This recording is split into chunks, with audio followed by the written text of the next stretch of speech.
Hi అండి, అందరూ ఎలా ఉన్నారు? టిఫిన్ చేసేసారు కదా. మరి ఈరోజు లంచ్లోకి ఏం వండుకున్నారు?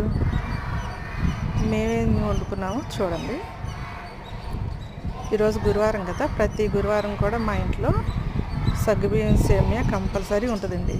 ఎందుకంటే బాలయేసుకి పెట్టుకుంటాం ప్రతి గురువారం కూడా, అందుకని ఇది కంపల్సరీ మా ఇంట్లో ఉంటుంది సగ్గుబియ్యం సేమియా.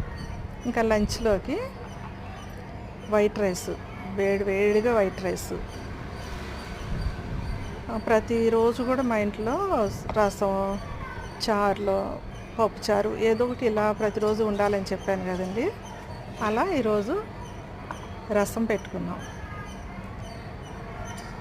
ఇంకా బెండకాయ ఫ్రై, పల్లీలు వేసి బెండకాయ ఫ్రై చేసాము. పెరుగు, ఫ్రూట్స్, ఇవండి ఈరోజు మా ఇంట్లో మేము చేసుకున్న వంటలు. మరి మీరే వంటలు చేసుకున్నారు కామెంట్ చేయండి. ఈ వీడియో నచ్చితే లైక్, షేర్, సబ్స్క్రైబ్ చేయండి. Thank you.